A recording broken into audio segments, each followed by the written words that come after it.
Welcome back to Dragon Ball Super Anime Review, episode number 47.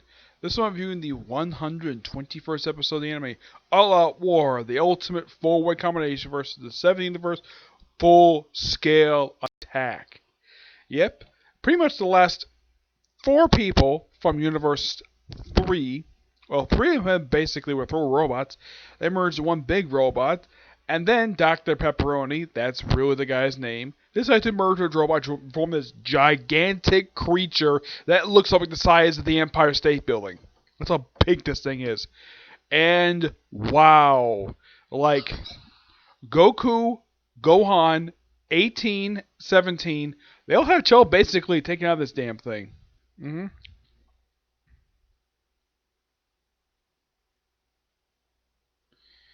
Yep. They have trouble taking on this thing.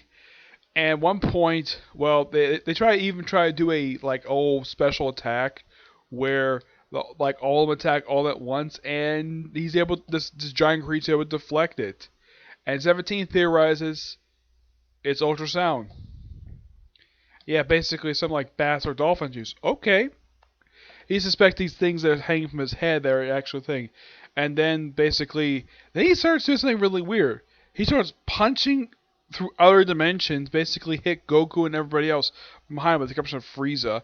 And then, like, blasting from his mouth, nearly knocked Goku out of the ring. He gets saved by Frieza, of all people. And he has Frieza for assistance. And Frieza's like, okay.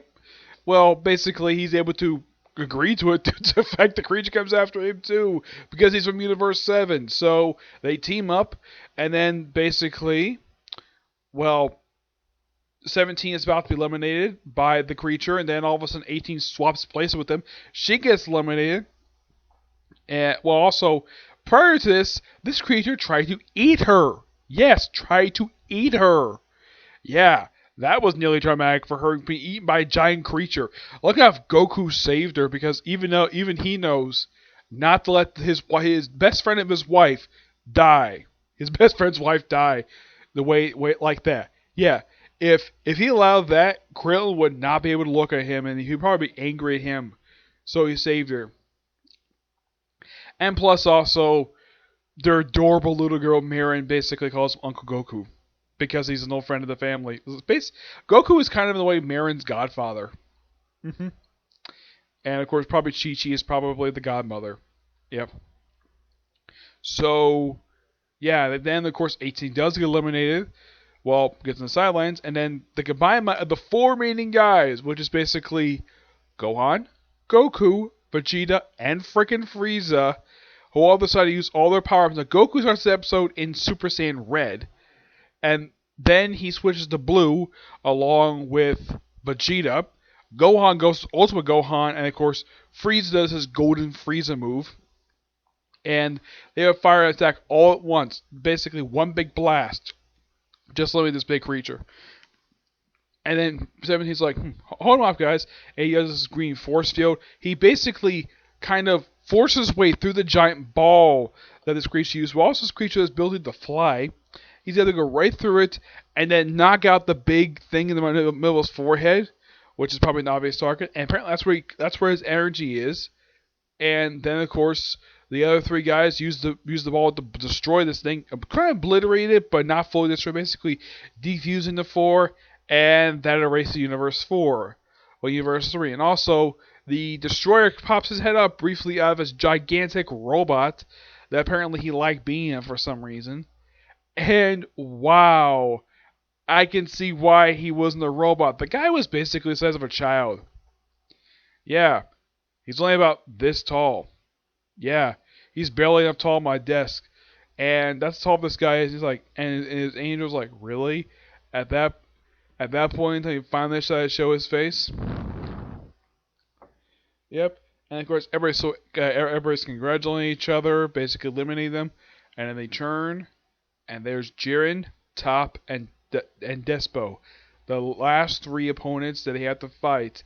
And the episode ends basically with them, well, when they were saying the Universe 7 led by Goku and Universe 11 led by the inflappable Jiren. Though technically Jiren is not the lead of the team, it's Top. Top's lead of the team. I don't know why narrator basically did that, but it was probably a mistake on his part. And well, they're the only. And they also mentioned that as of this episode, there's only 9 minutes left. Well, here's kind of thing when it comes to that. There's only 10 episodes left of the whole series. Yep, only 10 episodes to go.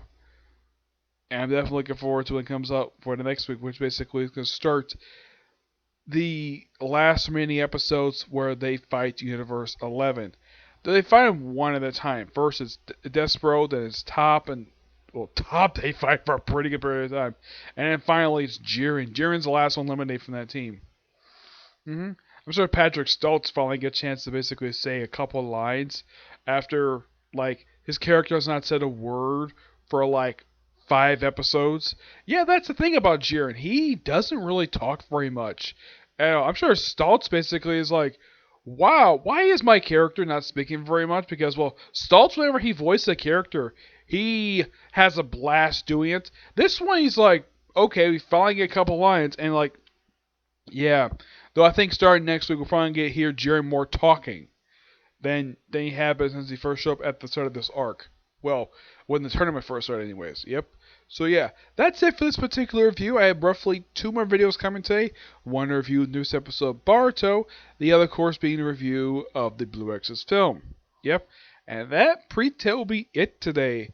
Now, I do plan to go back to watching the Case Closed films as soon as I finish watching the Blue Exorcist film.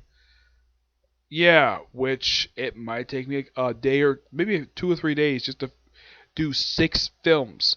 Why 6 films? Because I kind of swapped what my major plan was basically. Because after the first season was concluded, I was going to work on films 7 through 9, head back to show do season 2, and then do basically season 2 in the film, and then of course work on films 10 to 12. That's because I was so invested in Blue Exorcist, so I decided to just swap it, where I would work on season 2 along with its film, and then work on film 7 to 12 for Case Coast.